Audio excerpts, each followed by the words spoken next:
নমস্কার বন্ধুরা, আপনারা আপনার মোবাইল বা কম্পিউটার থেকে কিভাবে যে কোনো মৃত ব্যক্তির ডেথ সার্টিফিকেট কিভাবে বানাবেন সেটাই আজকে ভিডিওতে বিস্তারিত আলোচনা করব। তাই স্কিপ না করে সম্পূর্ণ ভিডিওটি দেখার জন্য অনুরোধ রইল। আর আমি অনির্বাণ, আমার ইউটিউব চ্যানেল রয় টেকটিক্সে আপনাদের সবাইকে স্বাগত। তো চলুন ভিডিওটা শুরু করা যাক। তো এর জন্য আপনাকে মোবাইল বা ডেস্কটপের গুগল ক্রোম ব্রাউজারটি ওপেন করে নিতে হবে এবং সার্চ বক্সে টাইপ করতে হবে জন্ম মৃত্যু তথ্য .wb.gov.in। তারপর আপনাকে এই অফিসিয়াল পেজে চলে আসতে হবে। এই ওয়েবসাইটের লিঙ্ক ভিডিও ডেসক্রিপশন বক্সে দিয়ে দেবো, আপনারা চেক আউট করেও এই পেজে আসতে পারেন।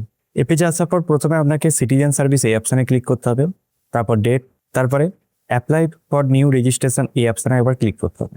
তারপর এখানে আপনার মোবাইল নাম্বারটা বসাবেন, বসানোর পর গেট ওটিপি অপশানে ক্লিক করবেন। তারপর আপনার মোবাইলে একটি 6 সংখ্যার ওটিপি আসবে, সেই ওটিপিটা বসিয়ে অ্যাকাউন্টটাকে লগ ইন করে নেবেন। তারপর আপনার সামনে ডেট রেজিস্ট্রেশনের ফর্মটি ওপেন হয়ে যাবে। প্রথমে এখানে প্রতিবেদনের তারিখটি শো হবে, কোন ডেটে আপনি আবেদন করছেন।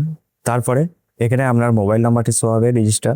তারপরে মৃত ব্যক্তির সাথে আবেদনকারী কি সম্পর্ক সেটি এখানে সিলেক্ট করতে হবে, মানে যিনি আবেদন করছেন তিনি তার বাবা না মা না তার স্বামী বা স্ত্রী যদি হয়ে থাকে, বা আদার্স কোনো কিছু হয়ে থাকে, মানে যদি তার সন্তান হয়ে থাকে তাহলে আদার্স সিলেক্ট করবেন। তারপর নেম অফ অ্যাপ্লিকেন্ট, মানে তার নামটি এখানে বসিয়ে দেবেন যিনি আবেদন করছেন। তারপরে আইডি প্রুফের ধরন, এখানে যিনি আবেদন করছেন তার এখানে একটি আইডি প্রুফ সিলেক্ট করতে হবে, আধার কার্ড নাহলে ভোটার কার্ড নাহলে রেশন কার্ড, পাসপোর্ট যদি থাকে পাসপোর্ট। যেটি সিলেক্ট করবেন সেই আইডি নাম্বারটি এই বক্সে বসাবেন। বসানোর পরে সেই ডকুমেন্টসটা এখানে আপলোড করে দেবেন। আপলোড করার পরে মৃতের তথ্য, কোন ডেটে মারা গেছেন সেটি এখানে সিলেক্ট করে নেবেন। আরেকটা কথা বলে রাখি, এখানে লাস্ট আপনারা 20 দিনের মধ্যে যদি মারা গিয়ে থাকে তাহলে আপনারা এই নতুন রেজিস্ট্রেশন আবেদন করতে হবে। যদি তার আগে মারা গিয়ে থাকে তাহলে আপনাকে ডিলে ডেট রেজিস্ট্রেশনের জন্য আবেদন করতে হবে। সেই ভিডিও আমার নেক্সট পরবর্তী ভিডিওতে আসবে। এখন দেখাচ্ছি আপনাদেরকে যে আপনারা 20 দিনের মধ্যে যদি কোনো ব্যক্তি মারা গিয়ে থাকে সেটা কিভাবে আবেদন করবেন। তারপরে জেন্ডারটি এখান থেকে সিলেক্ট করে নেবেন। তারপরে এখানে আপনার কত দিনে বা কত ঘন্টায় বা কত মান বা কত ইয়ার এখানে সিলেক্ট করতে হবে, মানে কত দিনে আর কি মারা গেছে। তারপর এখানে এইচডি বসে দেবেন। তারপর যিনি মারা গেছেন তার first name, middle name, last name এগুলি বসে দেবেন। তারপর টাইপ অফ আইডি প্রুফ হিসাবে যে কোনো একটি আপনারা সিলেক্ট করে নিতে পারেন, আধার কার্ড, ইপিক কার্ড অথবা রেশন কার্ড অথবা পাসপোর্ট। যেটি বসাবেন তার আইডি প্রুফ নাম্বারটি এখানে বসাবেন। তারপর সেই ডকুমেন্টসটি এখানে 250 কেবির মধ্যে পিডিএফ ফরম্যাটে আপলোড করে দেবেন। তারপরে মৃত্যুবরণের স্থান, কোথায় মারা গিয়েছে সেটা এখানে সিলেক্ট করতে হবে আপনাদেরকে, হসপিটাল না বাড়িতে বা আদার্স কোনো জায়গায় যদি মারা গিয়ে থাকে সেটি আদার্স অপশানে ক্লিক করবেন। তারপরে কোন স্টেটে মারা গিয়েছে সেটা এখানে সিলেক্ট করে নেবেন, ডিস্ট্রিক্টটি সিলেক্ট করে নেবেন। তারপরে আপনার গ্রাম না শহরে কোথায় মারা গিয়েছে সেটি সিলেক্ট করবেন, ব্লক নাম, মিউনিসিপ্যাল এলাকা। তারপরে সে ব্লক কোন ব্লকের আন্ডারে মারা গিয়েছে সেটি সিলেক্ট করবেন। তারপর গ্রাম পঞ্চায়েত, কোন গ্রাম পঞ্চায়েতের আন্ডারে মৃত ব্যক্তির স্থান সেটি এখানে সিলেক্ট করবেন। তারপরে মাতার তথ্য, মানে এখানে আপনাকে মৃত ব্যক্তির মাতার তথ্যটি বসাতে হবে। যদি তার মাতা না বেঁচে থাকে তাহলে আপনারা না বসালেও কোনো অসুবিধা নেই, এখানে যেহেতু আমাদেরকে স্টার মার্ক নেই সেহেতু না বসালেও কোনো অসুবিধা নেই। তারপর পিতার তথ্য, যদি পিতা থাকে তাহলে বসাবেন, না থাকলেও বসাবার প্রয়োজন নেই। প্রথমে এখানে পিতার first name, middle name, last name, যদি ইমেল আইডি থাকে, মোবাইল নাম্বার থাকে তাহলে বসাবেন। তারপর আইডি প্রুফ যদি থাকে তাহলে বসাবেন, নাহলে বসাবার প্রয়োজন নেই, থাকলেও আইডি নাম্বার বসাবেন এবং সেই ডকুমেন্টসটি এখানে আপলোড করে দেবেন। তারপর দম্পত্যের তথ্য, মানে তার যদি কোনো মৃত ব্যক্তি যদি পুরুষ হয়ে থাকে তাহলে তার এখানে স্ত্রীর নাম বসাতে হবে, আর যদি কোনো মৃত ব্যক্তি পুরুষ হয়ে থাকে তাহলে তার এখানে স্ত্রীর নাম বসাতে হবে। তারপরে তার ফার্স্ট নেমটি বসাবেন, মিডিল নেম, তারপর last name, email ID, mobile number, ID প্রুফের ধরন এবং আইডি প্রুফটা এখানে বসাবেন। তারপর সেই আইডি প্রুফটা এখানে 250 কেবির মধ্যে পিডিএফ ফরম্যাটে আপলোড করে দেবেন। মৃত্যুর সময় মৃতের ঠিকানা কি ছিল সেটি এখানে বসাতে হবে, বাড়ির নাম্বার, হাউস নাম্বার, রাস্তা বা লেন সেটি বসাতে হবে, এখানে আপনার পোস্ট অফিসটি বসাতে হবে। তারপর এখানে আপনার স্টেটটি সিলেক্ট করে নেবেন, ডিস্ট্রিক্টটি সিলেক্ট করে নেবেন। তারপরে আপনার গ্রাম না শহর সেটি সিলেক্ট করে নেবেন। তারপর ব্লক না মিউনিসিপ্যাল এলাকা সেটি সিলেক্ট করবেন, গ্রাম পঞ্চায়েত এবং ভিলেজ যেটি আছে সেটি সিলেক্ট করবেন, পিন নাম্বারটা এখানে বসাবেন। মানে মৃত্যুর সময় এই বক্সে যখন যেখানে মারা গেছিল, যদি কোনো আত্মীয় বাড়িতে মারা গিয়ে থাকে তাহলে সেখানকার অ্যাড্রেসটি আপনাকে এখানে পুট করতে হবে, বোঝা গেল।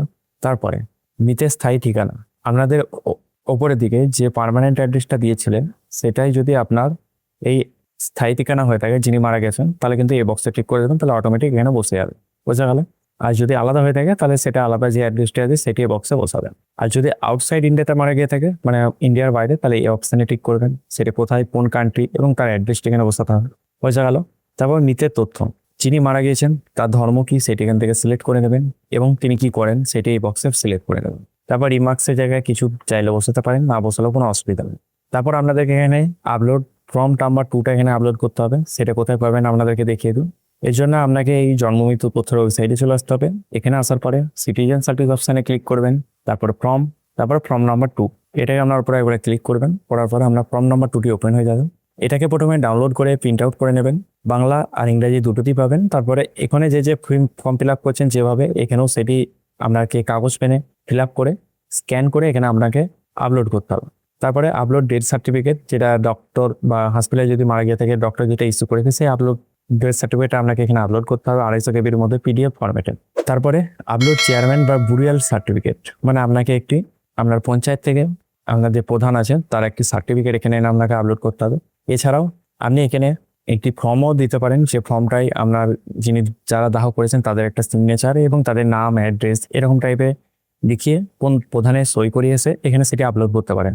তারপরে সাবমিট অপশানে ক্লিক করবেন। করার পর আপনার এই অ্যাপ্লিকেশনটা সাবমিট হয়ে যাবে। সাবমিট হয়ে যাওয়ার পরে আপনার কাছে একটি অ্যাকনোলেজমেন্ট নাম্বার চলে আসবে এবং আপনারা SMS এর মাধ্যমেও সেই অ্যাকনোলেজমেন্ট নাম্বার পেয়ে যাবেন। তারপর যদি আপনারা স্ট্যাটাস চেক করতে যান তাহলে সিটিজেন সার্ভিস অপশানে ক্লিক করবেন, তারপর ডেট, তারপর ট্যাগ অ্যাপ্লিকেশন ট্রান্সফার ক্লিক করবেন। এখানে সেই অ্যাকনোলেজমেন্ট নাম্বারটি বসাবেন, তারপর কোন ডেটে মারা গিয়েছিল সেটি এক বক্সে বসাবেন, তারপর সাবমিট অপশানে ক্লিক করবেন। তারপর আপনারা এখান থেকে আপনার যে অ্যাপ্লিকেশনটা সেটা স্ট্যাটাসটি জানতে পারবেন। তারপরে যদি সাকসেসফুলভাবে দেখায় যে আপনার যে আবেদনটা করেছেন সেটা হয়ে গেছে এবং আপনারা ডাউনলোড করতে চান, সেক্ষেত্রে আপনাকে আবার ডেটস অপশানে ক্লিক করতে হবে, তারপর ডাউনলোড সার্টিফিকেট অপশানে ক্লিক করতে হবে। এখানে আসার পর সেই অ্যাকনোলেজমেন্ট নাম্বার বসিয়ে সার্চ অপশানে ক্লিক করবেন। করার পরে আপনার সেই সার্টিফিকেটটা এখান থেকে ডাউনলোড হয়ে যাবে।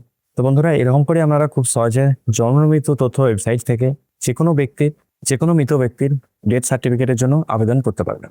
যদি ভিডিওটা ভালো লাগে অবশ্যই একটা লাইক করবেন এবং যদি কোনো বুঝতে অসুবিধা হয়ে থাকে সেটাও আপনারা কমেন্ট করুন, আমি সেই সমস্ত সমাধান করার চেষ্টা করব। আজকে এই পর্যন্ত। আর আমার চ্যানেলে নতুন হয়ে থাকলে চ্যানেলটিকে সাবস্ক্রাইব করে পাশে থাকা বেল আইকনটি প্রেস করে দেবেন এরকম নতুন ভিডিও পাওয়ার জন্য। জয় হিন্দ, বন্দে মাতরম।